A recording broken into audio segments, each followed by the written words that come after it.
Hello, everybody. Thank you very much for that. Yes, my name is Thomas Sheridan, if you haven't heard of me. I'll just assuming you don't. I'm from Dublin, Ireland, and when I was about 19, I played in a band and I ended up in New York, living a kind of a dream life. Being in a rock band in New York was amazing. Then when that all finished, studied graphic design. That was the rest of my career, was working in Wall Street. At the height of the boom, at the height of when these Wall Street companies were buying up nationalized companies all over the world and turning them into private corporations. Now I grew up in a pretty tough neighborhood, and I had a pretty, I had the typical kind of working class life, and it was like, I'd seen everything. I'd been in the music business. I thought I'd seen everything that there was to see in terms of human behavior and how people are. I thought it was kind of, everyone in the world was basically the same. There were people we were all generally people, but there were people who were difficult, there were people who were challenging, there were people who were great, most people were fine, and that's still true. However, when I was working on Wall Street, I encountered a very different kind of person. One day while I was working for an investment bank, there was this guy who was there who was trying to butter up to me, very glib, very charming, but also very intense. I never felt comfortable around him, no matter how friendly he tried to be. And one day out of the blue, he blurted out, "Hey, guess what? I'm a psychopath." And I laughed, but it was actually changing my life, because what happened then was I was opened up into a world that started to explain lots of things, what was wrong with this planet, why there was so much suffering in the world. Now, up at that point, like most of you here, I'm sure, when you hear psychopath, you hear Norman Bates, Jason from Friday the 13th, Ted Bundy. Well, yes, they are psychopaths too, but most psychopaths are not violent. This guy came from a wealthy Manhattan family. They had loads of money, and rich people in America don't go to prison, only poor people do. And so what happened was, instead of him, he went on a bender one weekend, stole a car, stole some credit cards, went crazy. Instead of going to jail, his family paid. And he ended up in a top Manhattan psychiatric clinic where they ran diagnostic testings on him. And he scored at the top of the psychopathology scale. Now, when he told me this, it was one of those things in your life where you suddenly go, there's something to this. And there's something about this that's important. And there's something about this that is revealing something down the road, but I'm not sure what it is yet. And that word psychopath never left my head when he said that. And then I asked him, is there anyone else in the building, on our department, who's also one? Because I reckon it's like gay guys can tell each other they have the gaydar. I reckon they might have something similar. And he says, yeah, he told me who they were. And funny enough, they were the same people who gave me the same reaction. Very glib, very superficial, but very intense. And being around them, I never felt relaxed, like we'd be doing, I'd be with them and they'd be doing a report and they'd be talking to me and they'd be all very cordial, they'd be writing, but there would be a way their hands would move. There was an intensity there that was very hard to explain. And I was almost getting this awareness that I was near an animal that was dangerous. And that actually will turn out to be true later on this talk. So that sort of like clicked something in my head, and I started to look at anything that appeared in like the New York Times or any kind of magazine like the New Scientist that mentioned anything to do with psychopaths. I just read it, and the more I read, the more I realized that this was a huge subject that academia kept to itself. And the more I read about it, and I managed to get my hands on some books. The first one was The Mask of Sanity, that was written in 1947 by a psychiatrist called Harvey Cleckley. And he was the first one to actually scientifically prove that what the term psychopath was. Up until that point, the term psychopath had been used since the late Victorian era. And it generally meant people who were morally insane. That was the original meaning of it. Or moral imbeciles.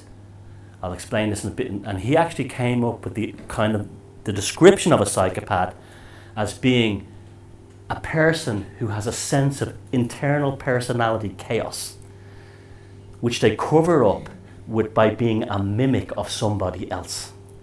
And what that basically means is they do this purposefully to prey upon people. They create a fake persona, and that fake persona is specifically designed to manipulate and target other people.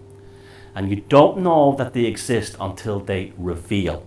Now, what I'm going to go about in the next few minutes before we get to the bigger picture is I'm going to say things that some of you might find disturbing, because some people hear this stuff and they go, am I one? Well, there's a golden test for that. If you think you're a psychopath, you're not. Or if you're worried about it, because they don't care that they are. They just do not care. To them, they're actually proud of it, most of them, because they see themselves as a kind of inside the king of the world who's, I have a secret no one else has, and I'm going to use and manipulate everybody. And they're looking at you and they're going, hey, how you doing? Very fake. And behind there, they're thinking of ways of using you and destroying you.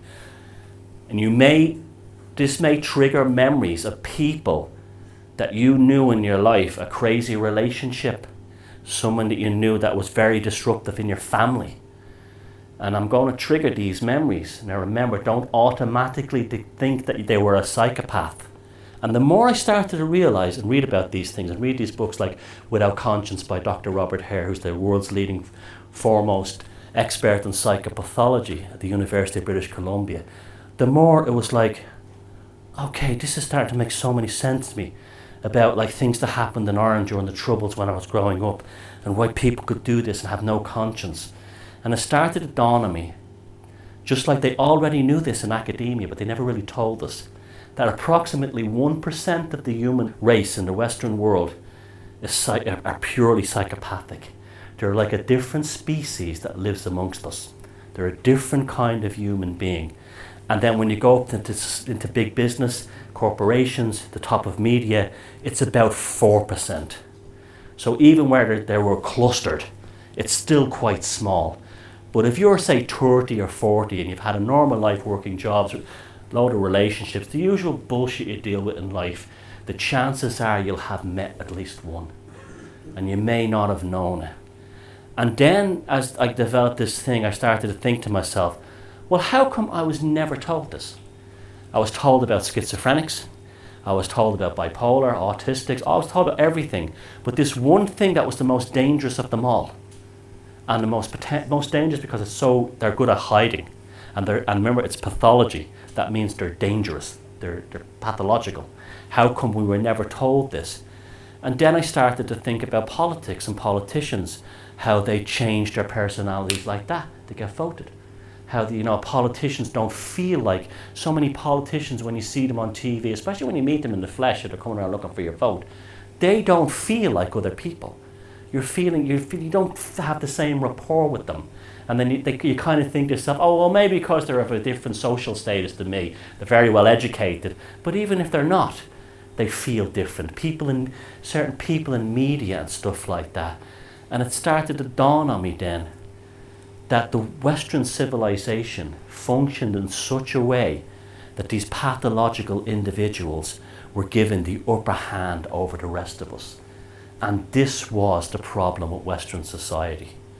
And more importantly, they knew this was the problem. But because they run the show, big pharma, politics, mass media, education, you name it, they were doing everything to make sure that we didn't know this. So there was all talk about this among themselves. And then when fMRI and brain imaging technology came out, they discovered that the psychopath's brain was even completely different than a human brain under imaging technology like CAT scans. That they were mostly active in the lower reptilian brain stem, the reptilian cortex and the lower brain stem. And the frontal partitions of their brain, the prefrontal human brain, where empathy, compassion, emotions, and dreams and creativity was literally switched off. And you could actually see on the brain imaging that their limbic regions, I'm going to be talking about brain science a lot tonight, don't worry, it's going to be, I'll make it easy for you. The limbic regions and the amygdala, which are like the gearbox of the brain. Now, how they function is, if I say you're talking to that girl there and your wallet is there, right? And I was thinking to myself, there's probably 100 quid in that. Easy money. A normal person, a normal human being, goes through the process. Their limbic region says, our instincts as animals is to go, to steal it, kill or be killed, because my reptilian complex might be saying that. But the limbic region is going, you'll get caught. It won't work out. Everyone else here will hate me. I'll have to make a run for it. This is how your brain works. And then because we have a modern frontal brain, that kicks in and that says, it would be wrong to do that to you because that might be your only money for the week. So you see, the reptile, the mammal, and then the human. That's how our brains work. There's a 3-stage process. The psychopath doesn't think like that. The limbic region and the amygdala are switched off. So there's no gearbox. They go serious from 0 to 90 instantaneously. And the psychopath would see your wallet and he would think to himself, he'd look around and he'd say, that this young lady here would see me. Screw it, I won't do it. But if you turned away for a second, you would do that. And there would be no thought about that would be your money for the week. You couldn't pay your rent. You couldn't pay your gas bill. That would not come into your mind. So a psychopath is a person who has no compassion, no empathy, because the frontal cortex is switched off. It's not damaged, it's switched off. And they choose not to use it. It's literally be shown they choose not to use it. The only reason that he stops himself from stealing it is because in the past he tried that and someone punched him, or he was caught and he had to make a run for it. It's not morality, it's learned instinct. Very different. Not thinking about you, he's thinking about you beating me up, that kind of a thing. And that's how they think. They're like animals. It's a reptilian mind in action. And this is what these people felt like to work with them. Now, well, I was a graphic designer there, so I wasn't evil, okay? So I wasn't involved in anything evil in that business when I was working on Wall Street. My job was just pure to make documents and presentations and stuff like that. One day, there was with the 2 of these people I told you about that the guy pointed out, and we were looking through the reports, and it was the nationalization of a power plant in Honduras, and there was going through the expenses, and I was going down the list, and I said, with this for the, so many millions to buy the plant, so many millions to upgrade the transmission system, so many millions to hire new staff. And then at the end, it's something like the ancillary war chest, it was called. And I asked the guy, I said, what's that for? Because it wasn't listed. And the 2 of them burst out laughing. And he says, well, that's to pay the local mafia to kill the union leaders. And that was happening in a so-called respectable bank. That was a moment in my life that the world, why it was evil, made sense. Because the ones who are running it are evil. They're bad. They're dangerous. They're psychopaths. The rest of us don't know this. And that's why the human race doesn't function. So then, this was always playing in my mind for years, thinking about it. And then I started making a couple of YouTube videos. And they got like really big hits in a very short time. And I said I should really write a book about this. But I'm not an academic. So if I wrote a book about psychopaths, because I don't have a PhD on the end, everyone will laugh at it. So I'll write a novel. So my first idea was to write a novel. And it was about psychopaths as monsters, as like demons, hunting in a Wall Street investment bank. And I thought that was great. That's the way I can do it. I can spill it out in our allegory and metaphor, like our ancestors used to do with fairy tales and stuff. So I created a blog, and I start just randomly writing these stories. Jeff was 39 years of age. And then suddenly I'm getting emails and comments. Oh, I was married to him. I knew her. I worked with him. And this suddenly all this information start cascading into my PMs and into my email box of all these people saying, what you described here, I knew somebody like that. And then it dawned on me how similar they all are, because they're not creative, they're not dynamic, but they're very sneaky and they're very devious. And they all follow a certain plan. And then I was thinking, well, and then they were all saying to me, why are you wasting your time writing a horror novel write a guidebook. So I wrote a book called Puzzling People, The Labyrinth of the Psychopath. It became like this cult classic, people from housewives to bankers, and it just was unbelievable. It took off. And I was even getting letters and emails from academics and scientists saying, you nailed it. You nailed it, and you said what we couldn't say. Because there was a book I read not long before called The Sociopath Next Door. Sociopath is another term they use for it, because they invented that. Because what happened was they used to always use psychopath, and then Alfred Hitchcock made the movie Psycho, and then it became that everyone thought it was violent. So they said, let's come up with a name for the non-violent ones, because most are not violent, and they came up with sociopath. So she wrote a book called The Sociopath Next Door. And in the book, I was reading it, and what she was saying was, she was trying to tell us, Dr. Martha Stout, that the Bush administration was made up of psychopaths. But because she's a Harvard academic, she could not come out and say, the US government, the Bush administration are psychopaths. Then that's because that is why they make these people academics, so they play the game. And so I said, well, that's great, I'm just going to come right and say it. And so like I wrote the book. Now I didn't mention people directly other than, because I don't like pointing the finger, but I did mention certain individuals who obviously demonstrated these traits. Henry Kissinger was one I mentioned in the book. Former US Secretary of State Madeleine Albright was one who softened up Iraq by imposing sanctions and starved to death and killed 400,000 children. And she said, it was worth it. No feelings, no emotions, just business. And that's the title of tonight's talk. Because that's what you want to understand, how the psychopathic mind works. It's just business. If they have to kill someone to get something, they will. If they have to rob someone, they'll do it. And I'll give you, and they're extremely dangerous. They're very, very dangerous. Even the ones who are not violent, and you might work with them, they will do things because there is no morality fail-safe switch. There's no brakes. And they will do anything. That's why I always tell people, if you think you're working with one, under no circumstances try to challenge them. Don't pull them up against the wall. I know you are. Because they'll do things like they'll stay in the office late at night and they'll put child porn on your computer and then call the police. That's how low they will sink. They just don't have morality. They don't have decency. So I started doing interviews on shows like your own, like Paul there, and I was coming out and saying things like that. Tony Blair's a psychopath.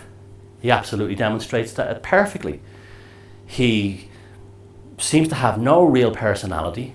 He makes you feel uncomfortable. He started a war with George Bush over weapons of mass destruction that didn't happen, refused to apologise for what all mayhem had caused, and this is very important later, we're going to talk later, and then became a Catholic to make him seem like, to absolve himself, and also to try and get the job as the European president, because the European Union is predominantly a Catholic organisation. So here was all the things of a classic psychopath. One, we don't really know the background of Tony Blair. It's kind of a very odd kind of background. He just seems to have arrived out of nowhere and then suddenly be Prime Minister. Very quickly it happened. That means there's a past there we don't know about. That's very common with all psychopaths, even the one that lives down the street from you. You can never get to the truth of their past. Invented personas. He invents personas. When he first got elected, you remember when he had the Spice Girls and Oasis at 10 Downing Street, he went in there carrying his electric guitar. Remember that? It looked so fake to us, didn't it? I'm the rock and roll Prime Minister. And we're all laughing at him, but he, in his mind, thinks, I'm making everyone, they're all suckers, they'll fall for this. They think I play my guitar inside number 10 because I'm a that's the false image, the false persona. Surrounding himself with the trappings of being a great guy, pop stars. Next thing you know, the war thing starts. He doesn't think about the consequences for the UK, British troops, the image of the UK.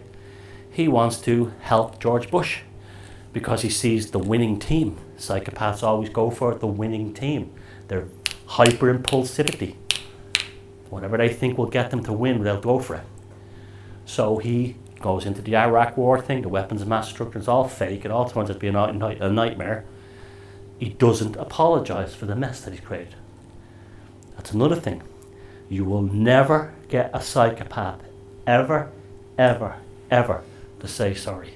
Doesn't matter if you're married to them, worked with one, whatever they did that was so bad, they will never say sorry. You might get, I'm sorry you feel that way, but that puts the thing back on you. You know, they'll always divert it away from something else, but you'll never get a direct apology. They're hardwired never to say sorry, and there's a reason for this. Because there's no personality in there. There's nothing inside a psychopath. I've interviewed two of them for that book, Defeated Demons. They told me they don't feel like they're in there. They just feel like a shell.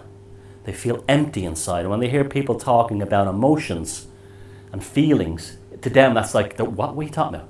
You might as well be talking about some complex science. They don't get it. There's nothing in there. So they create these false personas. And they move from persona to persona. Just like an actor playing one role, Macbeth one year, Hamlet the next, King Lear the following year. What happens is when Tony Blair bombed Iraq and then became a Catholic, the one that bombed Iraq, that version of Tony Blair, wasn't responsible for the other one. So you understand, how can a psychopath apologize when there's a new version of them inside here? This is very spooky stuff, but this is what they tell you. They cannot understand why the previous version of them should make amends for the current version should make amends for the previous version. And this is why people look at the likes of Kissinger and Blair and go, oh my God, how can they be so hypocritical? How could they be such hypocrites? But it's not hypocrisy. They're literally, the new version is in town. Yeah, the skin suit is there, not the same voice, but he has a new version. He's created a new persona, and his new persona is the great statesman Catholic who now goes around the world with his Tony Blair Foundation, having all faith, you know, all happiness between faith and all this, even though he bombed, blew up families and everything. And that's what they're all like. He's an extreme example, but they're all like that. Even the local politician will be like that. Now that's why this is what makes this so important. This is the issue. Forget everything else. This is it. This is the core issue of what's wrong with the world. Why we vote for politicians who will promise you anything, and as soon as they get elected into power, what happens? I never said that. They all do it, from the local councillor up to the top. So many of them are like that. They make the most incredible, and that's what psychopaths do. They will promise you the sun, moon, the stars, give you a bag of rubbish, and then say, I never said that. And that's why people are so incensed by the political system. They can't get it. And this goes through our culture, through politics, through media. How we're now, have you noticed how we're now bombarded with celebrity culture? We have a new star every week. This is what that's all about. We're getting an insight into how they think. There's no long-term anything anymore. Everything is quick like this. Because that's how a psychopath, what am I this week? Who am I this week? What am I next week? That's what they think. And that's why we can no longer keep up with all these celebrities they give us. It goes very deep into society. They're running everything now. They're running everything because the system has been created. Now, when I started getting out and talking about this stuff, I thought I'd write that book and no one would ever hear about me ever again. And that was okay. It got it out of my heart and out of my soul. And suddenly it took off really big, and I was on the radio constantly. And I'm traveling all over Europe doing talks. And I'm meeting people from every walk of life in all kinds of towns, and they're riveted to what I'm saying, because they start going, I knew someone just like that. And if you don't hear it right away, you'll remember later on. And it's very intense stuff when you first hear it, and it can be quite frightening, because when you start realizing that you've actually been around people like this. But it's so powerful to know this stuff, because once you know the dangers of something, then you know how to escape it. And that was the purpose of Puzzling People. The first book was written in a very direct manner. It was just a toolkit. Here's what's wrong with the world. Here's what they're called, psychopaths. Here's how you identify them, and here's how you get away from them. It was like, my attitude was, if you suddenly found yourself on a desert island, you don't want a 700-page tome on how the geology formed the island, how all the plants came about. You want, how do I survive? What can I eat? and how do I make shelter to keep me alive until I'm rescued. So that was the idea of that book. No one had come up with that. And it did well for me, and it got me a name out there. But what amazed me was, as I did this, and I brought this, I'm not just saying me, a few others had done it. Suddenly people like John Ronson are talking about it in the mainstream, but they're trivializing it. Yeah, psychopaths exist, but they're very few. But people started saying, yeah, but there's still a problem. And now the new thing they seem to be doing now is telling us that psychopaths are good for the world. Called The Wisdom of Psychopaths. The world is a great place because of psychopaths. We'd be lost without them. So they try to, first they deny it, then they trivialize it, and then they say, it's just not a problem. It's great. Now, how similar to that is the people when they wake up? What's the first reaction you get? They say it doesn't exist, you're mad. Then they laugh at you. And then they say to you, well, the world's always been crazy, that kind of thing. We live in a world where we've been molded around the image of them, and we don't know it. And we don't know what they are. Now, you can't go around the street going, he's a psychopath, it doesn't work like that. We're not all Van Helsings looking for vampires. It doesn't work that way. But you can be aware of someone for a long time that may demonstrate these traits. And I always say, the only way to deal with it is get the hell away from them. Do not try to reason with them, it'll never happen. Save your life, get away, start begin again, and no contact ever again. And my attitude now with the control system is the same. We have a dysfunctional political, economic system. Get away from it. Beginning. And this is what this alternative movement, whatever you want to call it, that's what this is. People who instinctually know that the system is polluted.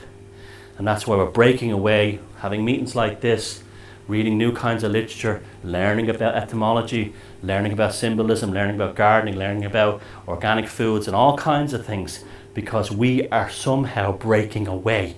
We instinctively know, even though we didn't have the term psychopath to name it, we knew something was wrong with the world. And we were breaking away almost like another tribe, because we didn't have a name to term it, and the term is the psychopath. Now, why I came out about this? Well, I have to say I was always kind of woken up, because I started getting into this stuff from a very early age. I remember I was reading Chomsky and Gore Vidal books when I was back, my teens, late teens, early 20s. So I read like books like David Gallup's In God's Name, about propaganda due in the Vatican connection to the mafia. So I knew a lot about this stuff. So I didn't have that explosion of the wake up thing that a lot of people get, and suddenly the world is run by crazies. But what was happening then was, I was noticing that I would go onto like YouTube and I would look, are people woken up? Are they interested in this stuff? And I was finding lots of people, especially in 2008, 2009, there was a massive explosion. But they were talking about things like aliens and lizards. And to me, that was a trap you were going back into. It's no point, you know what I mean? Like, I'm not saying it's a deliberate trap, but it's no point if you realise that the world, see what happens then, you're externalising yourself. They're an alien, they're a lizard. They're demons possessed Babylonian doll, inbred, and that could be true too. I'm not saying it isn't, but that's not a practical thing you can sell to other people. If you were the fella at work and I found out the world was crazy and then someone told me it's because they're shape-shifting lizards, if I walked up to you, you'd have every right to laugh at me. As much as that would hurt me, what do you expect a normal person to do? What do you expect that? And that always felt like a very dangerous thing to me. But if you can walk up to someone and you say to them, look, the money system, like in Ireland, we've been destroyed by the IMF.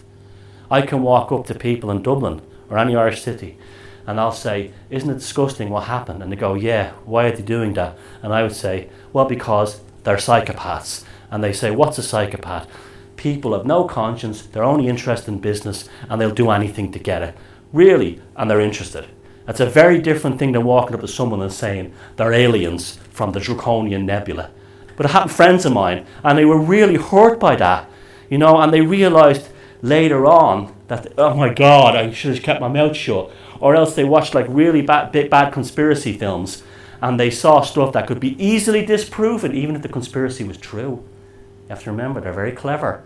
It could be easily disproven to make it look like the mainstream story, and the mainstream would have vast amounts of stuff to pull on, and you might have a clip on YouTube, and suddenly you get mocked again, and you look like a nutcase to them, and you feel like a nutcase. And there's two reactions to that. One is you say, oh, shit, I should have wished I'd never listened to that stuff. I want my old life back with my mates and everything. Or you go deeper into it and you call them sheeple. You know, they're all sheeple. Or maybe they're reptilians. You know, that happens to some people.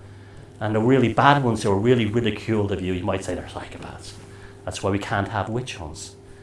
So I felt that the world needed, well, not the world, but this alternative movement badly needed a common sense, scientifically validated, remember, this is their science being used against them, in such a way that you could sell it to them, where you say, psychopaths, that's not true, and you say, oh, Google it. Go to the University of British Columbia, read Dr. Hare's Without Conscience. Look up there, this stuff is real. Read The Mask of Sanity. The mainstream are trying to own the subject because we're well ahead of them on this one. We've actually pulled out something here that we're well ahead of them on. And, you know, we frightened the crap out of them, I think, because they were very happy when you're talking about lizards. They're very happy when you're talking about aliens. They're very happy when you're talking about, you know, Satanists under Balmoral Castle drinking babies' blood. They love when you talk about that because it just makes you look like a maniac. But they don't want you talking about stuff that they know about. And they want ownership of it. They want their people running it. So we're well ahead of them on this one. So anyway, I felt that was the way to sell us, our movement. Not in an evangelical way, but if you could just say to somebody, this is the reason why, not talking about pyramids, eyes on all that stuff. That's all okay, it's interesting and all that stuff, but that's not the answer. And this was a way I felt that we could almost, as a movement, get a kind of a legitimacy. You understand? Where you could sit down and you could actually, you know, the basics of brain science you could whip out, and suddenly you don't look like an idiot. You look like a smart person, because a lot of people don't know about the amygdala and the limbic region. They don't know. They do. They might have heard about the reptilian complex, but you could turn around, and it also helps people who say, because there's an element of that could be true, but there's a reptile in our brain. It's an early evolutionary brain, so that's a way of kind of validating that as well. So it all comes full circle, and then that started to happen. People started saying, "Oh yeah, this is a good one. I like this idea. I like what I'm hearing here about psychopaths. It's a good one." And then you could say, walk up to your mate in work, say your brother was married to somebody, and she was like she just drove him bananas, did terrible things to him, abused him and everything, and she showed no compassion. You may read through my books or other books, and you may say, God, she was a psychopath. She follows everything is perfect. And then you can say to your friend, your brother, you can tell him about this, and you might give him healing. And then he may have had no interest in the alternative stuff, and you could say, it's not just personal relationships, you can scale it up to the big thing. So when everything else in this alternative movement is the big stuff scaled down, it's impossible to scale the big stuff down to the person on the street.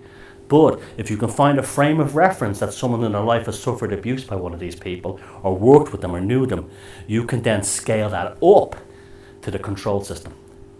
Very, very powerful. You're unlocking the keys to a global awakening that we can actually use, rather than a global awakening that makes us into a tribe. We have to sort of not be careful not to ghettoize ourselves. That's why what happens, a lot of people when they first break up, it's the same thing as when they become born again Christians. They have to tell everybody. I've seen it. I've gone to events and you see people, and it's, you know, they're really wired because they've got this new information, because suddenly they're finding clues, they're coming true, and the world is starting to make sense, but they don't have the frame of reference to actually sell it to another person. And that's what hurts so much. And they might say things like, and spiritual awakenings are the same way too. And this is something I'm very interested in now. But you know, they may say things like, "Oh, well, the fellas at work don't believe me because they have cognitive dissonance." See, they want us to ghettoize ourselves. They want us to look like fools and be alienated from our friends and our family and our workmates.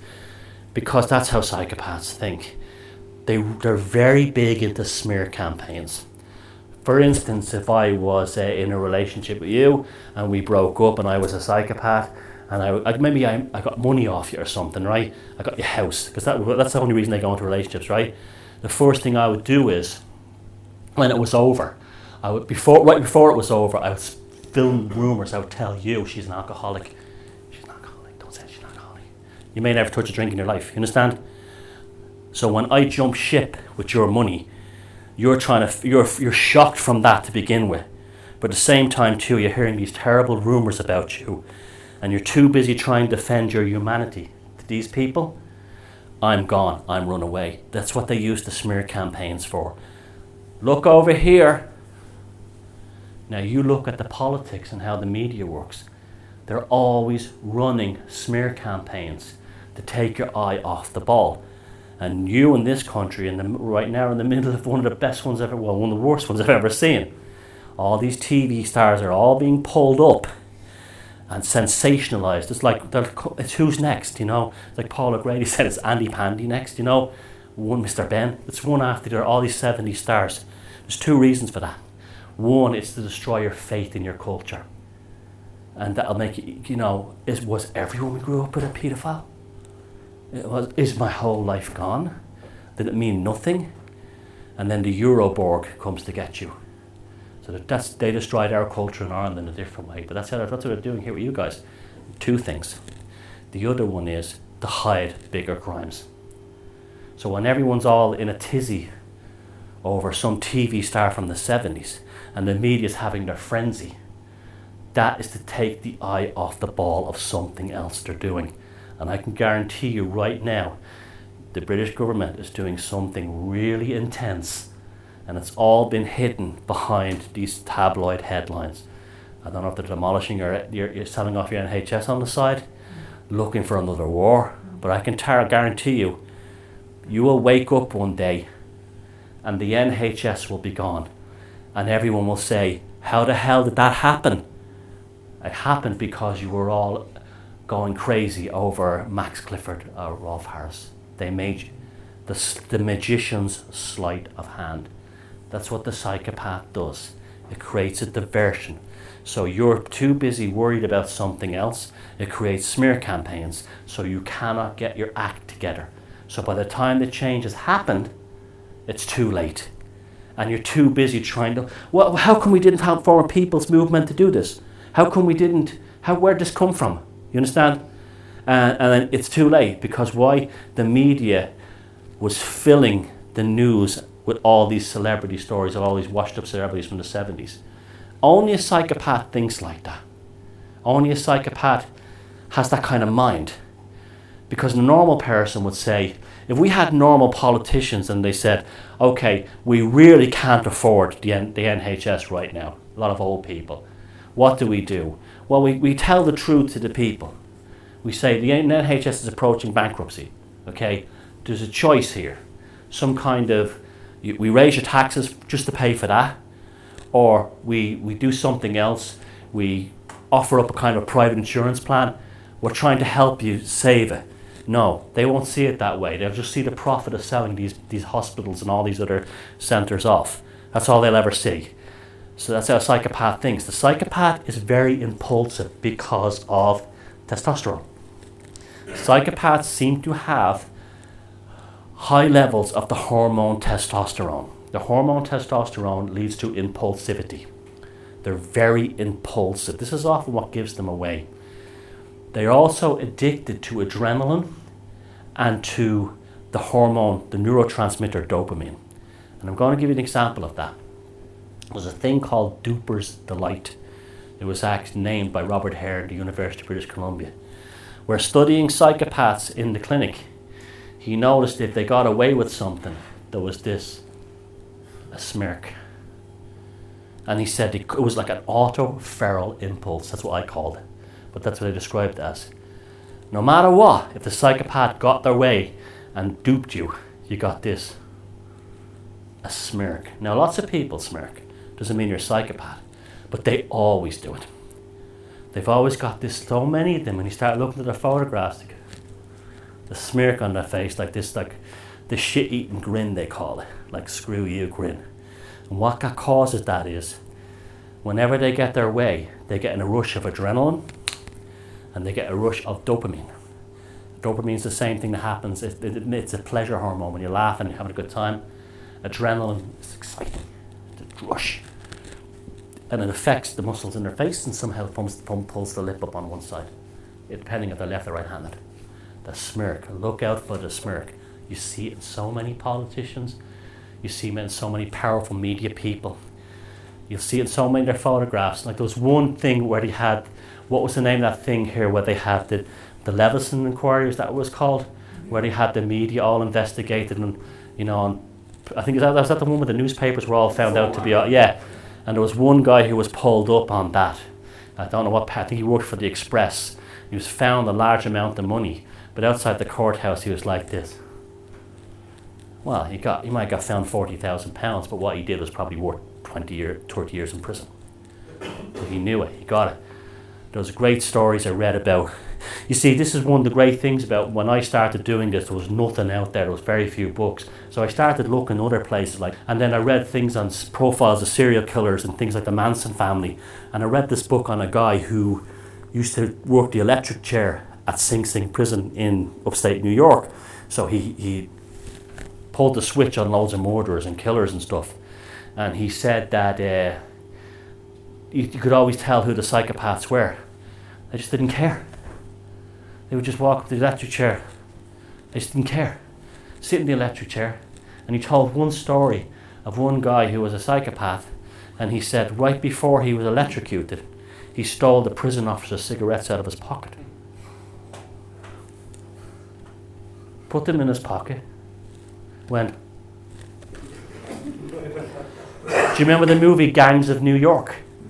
Right before they had the hanging. Remember they had the hanging to appease the people, the rich people uptown, and Daniel Day-Lewis is standing there, and they're bringing they just grab 5 poor bastards off the street to hang them, and one of them, he says, get 5 people who are not popular, no one cares about them. So that would have been, it's like the low-level psychopaths, and the guy's going by, and Daniel Day-Lewis, he's about to be hanged, and Daniel Day-Lewis says, how are you doing, Sean, whatever his name is, and he goes, I'm all right. He says, I'll give you $1 for that watch. It's the guy to be hanged. And he goes, it's my mother, I got that watch from my mother. Daniel Day-Lewis goes, I'll give you $2 for it. And he goes, okay, he takes the watch off. And Daniel Day-Lewis gets him $2. And then he goes and gets hanged. That's how the psychopathic mind thinks. They live in the moment. It's one rush to the next. There's no sense of internal self-reflection. When you go to bed at night, what do? You lie in bed for a few minutes and you process your thoughts of the day. Who hurt me? What annoyed me? Where's my life going? Who are my friends? Have I done the right things in life? Was I wrong to dump that guy? Was I wrong to break that girl's heart? Where's my life going? Who will pay for my retirement, my old age? Self-reflection, and then you fall into sleep. A psychopath gets into bed and falls asleep like this. It's a machine shutting off. They have no sense of internal self-reflection. This is why Bram Stoker used the metaphor of the psychopath as the vampire. And the metaphor was, Dracula couldn't see himself in the mirror. He could not self-reflect. It's like a robot. And this ties so big into the whole transhumanist thing. Everything like GMOs, the works. They can't look at themselves in the mirror. They can't self-reflect. They have no internal personality construct. They're only copies. A moving flesh robot, driven by an addiction to a dopamine, adrenaline, and the testosterone. So that's why they're so dangerous, because every one of them thinks they're the king of the world. They won't, some of them will actually say it, they can get away with it. But they all think they're the greatest in the world. It's pure ego that way. They think that they're smarter than everyone else. They can fool anyone.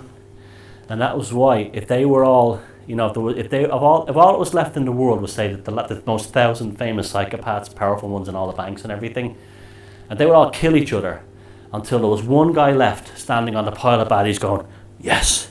He wouldn't care that there was no one else to serve him. All he was driven by was to be number one. This is why our businesses are psychopathic. Why do you think you have mergers and acquisitions? Enrons, General Motors started out making cars, now it makes everything. Monsanto absolutely is a psychopathic. It wants to own life itself. What kind of a mind thinks of Terminator seeds? Seeds that kill themselves after one rotate? A normal person wouldn't think that. But a psychopath who wants extra money every year would absolutely do that. A psychopath who runs Monsanto's or runs in there would have no problem bankrupting farmers who accidentally had Monsanto seeds fall into their field and contaminate their crop. The normal person doesn't think like that. The psychopath does. Just business. So what makes a psychopath? Okay, this is a real big one. Psychopaths, it's been an assumption that they're genetic. It's in the genes. There's a genetic predisposition. There's a genetic switch trigger somehow. It's switched on. Passed down from family to family. This is what science, mainstream science, is obsessed with trying to sell us. But I got news for you. There's very little or no proof of it. Very little or no proof of it. There's a hell of a lot of wishful thinking. And there are some studies with twins, but they're not that black and white. In fact, there's very other good studies with twins regarding epigenetics, which shows that two twins are raised by two families. One, say, the natural family, and one a foster family, and they don't know they're twins. Even if they're identical twins, genetically identical, the one who's not raised is quite different than the one.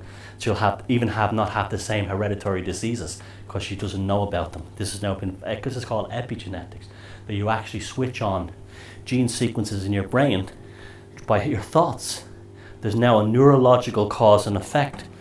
Dr. Rupert Sheldrake talks about the Genome Project. He quoted the work of Dr. Steve Jones, Professor Steve Jones at University College London.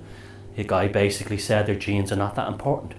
What the Genome Project uncovered was that there is no hereditary factor. That was the golden key. And that was what all these biotech companies were all investing in. They were all investing in the hope that every single thing in your personality, you're the way you are because you have a bit of your mum's personality and a bit of your dad's personality. But even if you didn't know them and were raised by a foster family, according to what they wanted to believe, you still had their things. That comes out the kind of Darwinism, eugenics kind of thing.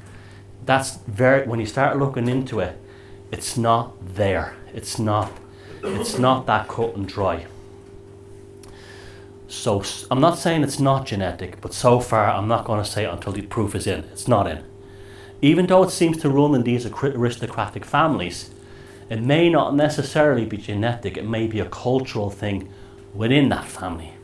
I'll give you an example. About 10 years ago I was working in Milan, and on the weekends off, because I'm an artist and I'm mad for like history and paintings and stuff, I used to go visit the aristocratic homes around Lake Garda and all those places, and I'd go see the paintings and stuff in the houses where these noble Italians from the late Middle Ages, early Renaissance lived. And I always noticed in many of the houses there were paintings of horrible battle scenes, right? Prisoners having their throats cut, after the victory. And then there was even one that had an outbreak of a plague among the peasants in Umbria, and the peasants were all dying and they were burying them. But they were always shaped on the top like this, curved on top. So I asked the Italian guy, why do you like that? And he says they were headboards.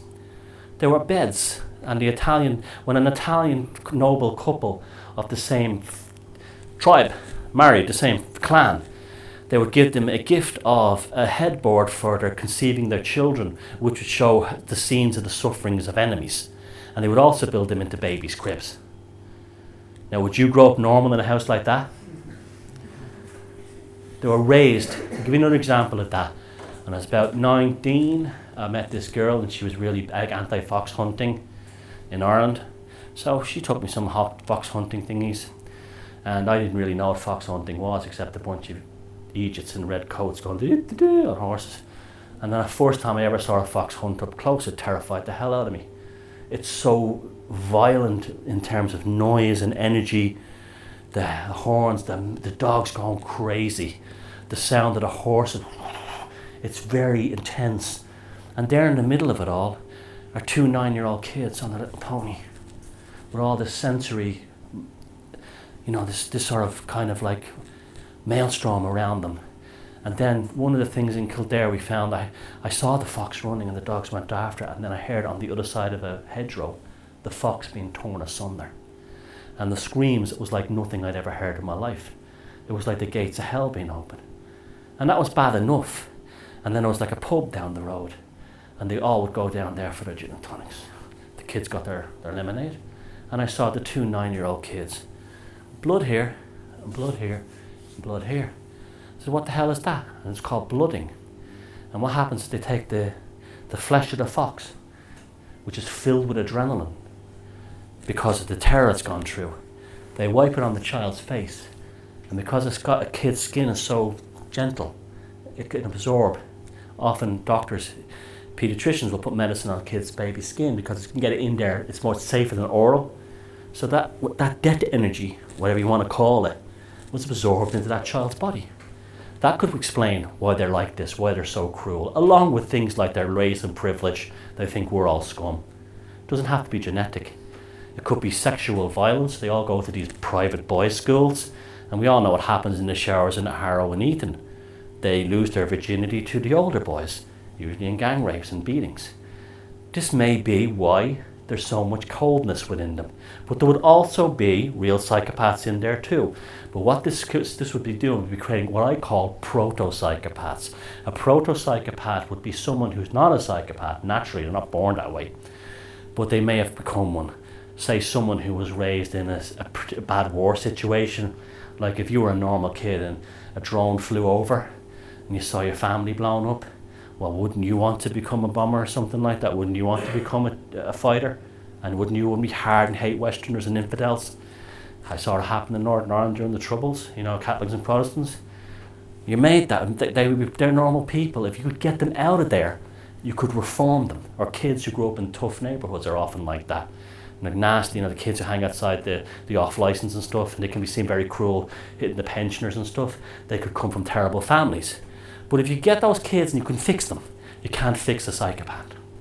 So it's not hereditary from what I can tell. There are proto-psychopaths, but they're normal people who've been damaged in some way. Maybe they were abused as children or something. You can fix them. You can't fix a pure psychopath. So they just seem to arrive. They're almost like a predatory savant. Like, these kids who are born into families with no musical training, and the kid's a fantastic piano player. He doesn't even have to learn music. They just stick him at the piano and he starts knocking out Beethoven and Mozart. Those kids do exist. Or families where there's no sport in the family. They're all unhealthy, and then one kid is born and he's a fantastic rugby player, footballer, Olympic runner. They seem to be just like that. I know this is kind of frightening and scary, but remember, it's 1%. This is not common. And they're just born out of the blue to normal families. There was an article in the New York Times a year and a half, 2 years ago, where they showed this place in Florida where they got kids who'd been identified as psychopathic. You see, they start as kids. And they were noticed by school teachers to be very cruel and manipulative of other kids. They put them all in this centre, and all these kids were identified as psychopaths. They did neuroimaging on them. And it's quite frightening to think that these children are not born pure and innocent. They're born predators.